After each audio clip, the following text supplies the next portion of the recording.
Greetings and welcome. This is a fantastic opportunity I have to come and talk to my young colleagues out there. Yes, I'm talking about the youth. This is Melusi from MelVee Video Productions. You wouldn't even guess in your wildest dreams where I am, but I'm in a very precious city somewhere in Africa. And I'm talking to a beautiful young lady who's grown up in a family that's gone through a lot, but she also has a lot to share. I'm talking to Dudu. Greetings, Dudu, and how are you? I'm fine. How are you, Uncle Melusi? Dudu Zile. That's a powerful name. Yeah, comfort. Yes, yes. They were comforted when you were born. Yes. But I understand you're the firstborn child in your family. Yes, Tell us about your family, and particularly the lady who wrote that book you're holding right there. So maybe I'll start with the lady Yes. that wrote the book. She's my mom. I actually thought you'd talk about yourself first, then mom later. Yes, but I think it's all about her. Yes, I agree. So I don't want to be selfish and I start agree. talking about myself. Yes, yes. But she is a mother, Mm-hmm. an amazing mother, and Yes. she is our friend. So we Wow. are 4 girls, my family. I'm the first one. Yes. Then behind me there are 3 other beautiful girls. Wow. like me. So when she's not there, you call the shots at. I'm the deputy parent, actually. So I thought do as that. much. So tell us about what it means to be Maureen's daughter. Now, for our viewers there, why we're talking about Maureen is because Maureen wrote a book that's called Best Before. And as you know, I always say, and I've always heard many people say, you've got to aspire to inspire someone before you expire. Because all of us one day are going to die or are going to exit the stage of life. So she wrote a book, Powerful Guide to Women, How to Have a Successful Marriage. But I'm talking to the daughter now, the very first daughter, the first project for Maureen as a parent. So tell us about your experience being the daughter of Maureen, growing up in that family. First of all, people say that we look alike. I think So you do. I can't really be naughty and do other things Yeah. because we look alike. I think so, too. So people, when I go in a public place and there's strangers that come and say, you are my Ngwenya's daughter, isn't Wow. it? And I'm like, yeah, I am. Yeah. So, wow. That's the other thing. But growing up in my family, it has been amazing. There was a time when I thought that our family was normal, like many other families. All right. But as you grow up and talk to other people, then you find out that I actually come from a loving family, a family where we are all friends and we are united. Yes. We speak we speak the same language. So that's what I think you mean the same language, not that you speak Shona, because I know you speak Shona and Ndebele. I speak a little bit. A little bit. So one language meaning you all guys have the same worldview on life. Exactly. So that's one thing that we have. So, there are people that have been dumped by their mothers, and there are people who are not friends with their mothers. And they people who have never known their mothers. Definitely. They can't even confide in their mothers. Like I personally, I can confide in my mom about everything and anything. Be it relationships with females, males. Yes. I can even talk to her about, like even growing up, I used to tell her, I have a crush on this guy. And, she would understand because we have that relationship. We have that friendship. Yeah. So I think growing up in my family made me realize how loving my mother is towards us. Absolutely. And I think your mother has written something of a power gem. This is, for me, when I read through this book, I thought, wow, this is a heritage. It is. And because it's targeted at young women, of which you are, could I be right to say this was a project she was writing because of your naughtiness? I think she was writing because of, I don't think it was about really being naughty or anything. I think it's a counsel to I don't think it's really about women as well. Okay. It's to everyone. All right. Because as you're reading it, I'm sure you could relate with some of the things like communication, loving your mate. It's not only, I think the way she wrote it was because she's a woman.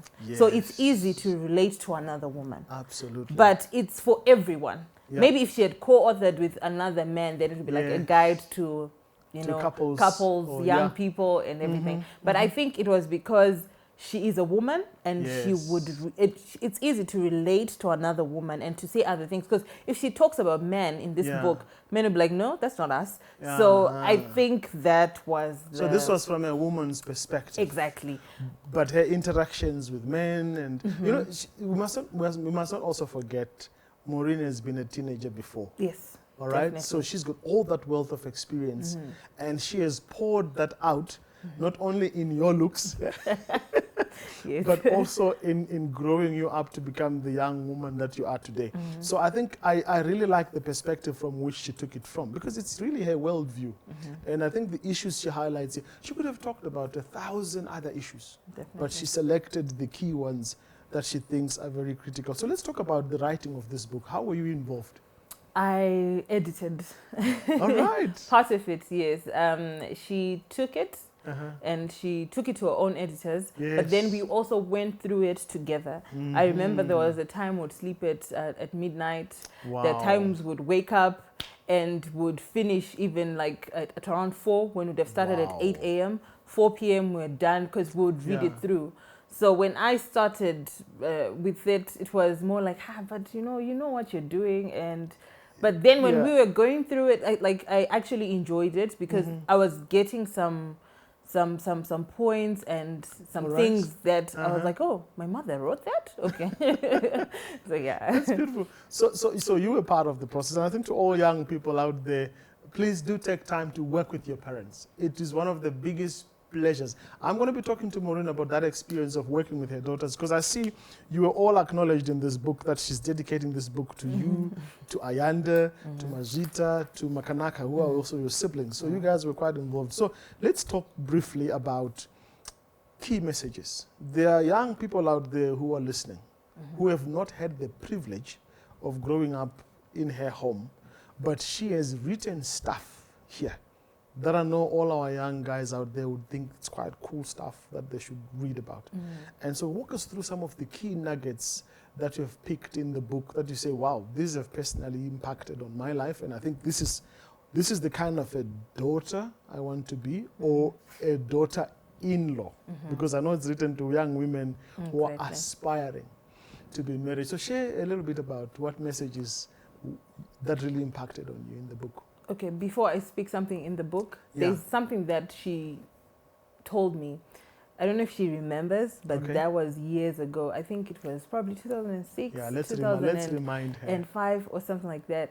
I remember she used to tell me that be careful about the people that you involve your life with, like the person that you date, because you can be with that person for the rest of your life when you're thinking you're just joking. And you're just, you're just playing around and pushing time. Do not push time when it comes to relationships. Yes. Be sure of what you're doing. It's either you're in a relationship or you're not in a relationship at all. Absolutely. So it's because we don't live our teenage years twice. Yes. Youth comes once, you mess it up, you are messed. Yes. For life. Yes. So there are things that are in here, like there are different topics. God first, loving your mate. I like loving your mate and communication. All right. The thing that I found in this life, also with my dating experiences and all, I have realized that communication is very vital. All right. And it's more important. There are times when after reading the book, there are times when now I realize, even when I'm talking to my own siblings, I'm like, okay, so communication is very important. She'll then translate something that I'm saying in a different way when I'm not even saying that. So then she talks about communication and how important it is, and how, the way you approach matters is also important, because she talks about not going nuclear on each other. When you're with your mate, don't go nuclear. There are times when we in our relationships, we want to shift every time. We want to redefine the relationship. Just blow everything out of proportion. Exactly. And we change everything around. We forget where. So she always says that fight but remain holding hands. Yes. Remain holding hands. In fact, I've learned that it's very difficult to fight someone when you're holding their hands. Yes, It reminds me of a picture of an old man. They're sitting on a bench and it's raining. Yes. But then they're so angry with each other, and then he starts covering the lady. Yeah. I think that's actually a good thing. Though I think our pride as humans is so much that we don't want to hold hands. Absolutely. We want now to reconcile and come back and say, okay, now where do we start holding hands? Yeah. And yet when we would have fought, we could have just held hands and let the storm pass by. Because she's always saying, you need to fight the issue, not fight each other. Absolutely. So then loving your mate, she's talking about there will always be one person who's more handsome than your person, more beautiful than your person. There's always going to be that person who's financially stable, more than your mate. But you need to wake up and say, this is my choice. Yes. And I choose you every day. Absolutely. And I think in Shona they say Maruva Enyika Pere. So when you found your own out there, hold on. That one is the best, and he or she surpasses all of them in the world. So Dudu, any other key messages that you think are standing out as you remember the book that your mom wrote? And she was telling me it's the first one. And she's telling me there's another one on the way, which is beautiful and fantastic. I would really love to read the other one. But tell us any other additional messages, perhaps focusing on young girls like yourself, your friends, your workmates. And I know you do work, some work out there. If you didn't know, Dudu is a very good cook. She's a chef. She can cook. So at another time, maybe we'll do a cook show for her. But tell us about some of the experiences you've had with young people on issues that you think are really critical. Sitting where I'm sitting, I know drugs is a big issue. Alcoholism, substance abuse. Premarital sex is a big issue. And it eats away on one of the topics that she talks about later on. And young people don't want, I know they watch pornography, they watch all this stuff, and they're selling themselves short and not preparing themselves for the future life. But she also talks about many other things. Besides communication, she talks about friendships, all right? The transition of friendships into life, that you've got to agree how you would keep, because right now you're making friends, you're young, you've got friends at school, at college, and all of the places. But when you get married, things change, all right? Your friendships that were in your youth may not be the same ones you maintain there. So any other things you might say are take-home messages for young people out there? She always says that the things that she wrote, she always says them as well. All right. She says that you need to put your friends into compartments. All right. Yeah. So if you have to have a friend who is for spiritual matters. You have to have a friend for social matters. All right. You have to have a friend whom you can take notes from, whom you look up to. You can't have friends that you're on the same level with. You can't, or maybe friends that are at the bottom, because you always remain where you are. Right. But if you have friends that will help you, that you'll say, I look up to this person. Yeah. Be it it's cleaning the house, be it it's homemaking, be it it's cooking. There's someone that you have to look up to and say, I want to reach this level. I want to do this. Great stuff. So let's conclude this. And it's been great to talk to Dudu, the first daughter of Maureen, the author of a book called Best Before. Aspire to inspire someone before you expire. And she's been sharing with us some thoughts about her personal experience in growing up in this family, and also being the first daughter, the first queen in the house, or queen daughter in the house. And we really have been blessed to hear her perspective on the book, but also on life. And so talk to the young people out there, your one word or one statement before we close. That's a difficult one. One word. I know, because the book is quite big. I just want to say that I don't know what to say.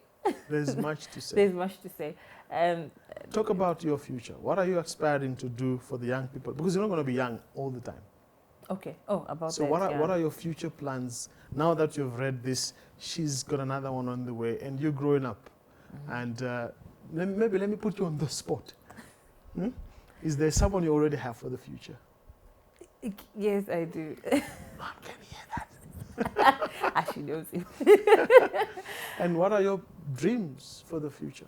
My dreams for the future is to help the young people. Yeah. Firstly, I want to have a shelter where people can learn different things. I have experiences. I'm not perfect. Yeah. My growing up has not been perfect either. There are things that I've done, there are mistakes that I've done, but I also want to help people. I want to help the young people, be it on different education, be it sex education, be it spiritual matters, whatever it is. I want to help. I write short stories as well. So sometimes I bring out such lessons from that. So that's what I would really want to do and help out. Fantastic. And for free, doing it for the love of Christ, for the love of young people, and for the message to be out there. Wonderful. Thank you so much. We've been talking to Dudu on the MelVee Family Life series. Thank you so much for taking time to watch us. We hope you will subscribe to the channel, and please do share this video with someone else out there. And to all my young viewers, we love you. We wish you all the best. This is Melusi saying God bless you. Amen.